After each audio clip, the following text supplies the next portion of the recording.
चलिए आगे बढ़ते हैं। नेक्स्ट हमें क्वेश्चन दिया गया है, जसपुर सामरी पाठ प्रदेश के बारे में निम्नलिखित कथनों के आधार पर सही विकल्प चुनिए।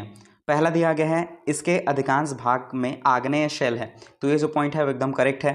दूसरा दिया गया है, इसकी समुद्र तल से ऊंचाई जो है वो 300 मीटर है, तो ये भी पॉइंट एकदम करेक्ट है। जसपुर सामरी पाठ प्रदेश की बात हो रही है, यहाँ पे ध्यान रखेंगे।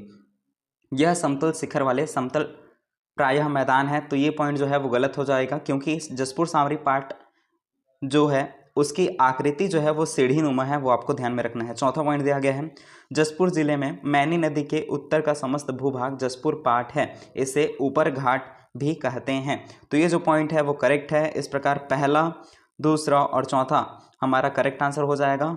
कहीं पे ऑप्शन में दिया नहीं गया है, ऑप्शन मिस्टेक हो गया होगा, पहला, दूसरा और चौथा, ठीक है, ऑप्शन नंबर बी इसका करेक्ट आंसर हो जाएगा। चलिए आगे बढ़ते हैं। नेक्स्ट हमें क्वेश्चन दिया गया है, शिवनाथ तथा वैनगंगा नदी के बीच जल विभाजक रेखा कौन बनाता है?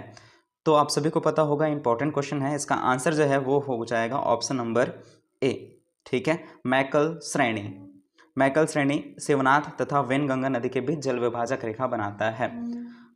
कुछ और चीज़ों के बारे में मैं बता देता हूँ, जैसे जल विभाजक पर्वत कौन कौन से हैं वो देख लेते हैं। पहला आपको यहीं पे देखने को मिल गया, मैकल श्रेणी शिवनाथ और वैनगंगा नदी के बीच जल विभाजक बनाता है। इसके बाद एक और आपको याद रखना है, केशकाल घाटी, ठीक है, क्या मैंने बोला, केशकाल घाटी, ये किन किन नदी के बीच जल विभाजक रेखा बनाता है, तो आपको ध्यान में रखना है। तो केशकाल घाटी जो है वो महानदी तथा इंद्रावती नदी के बीच जल विभाजक रेखा बनाती है। ये भी इंपॉर्टेंट क्वेश्चन है, ये आपको याद रखना है।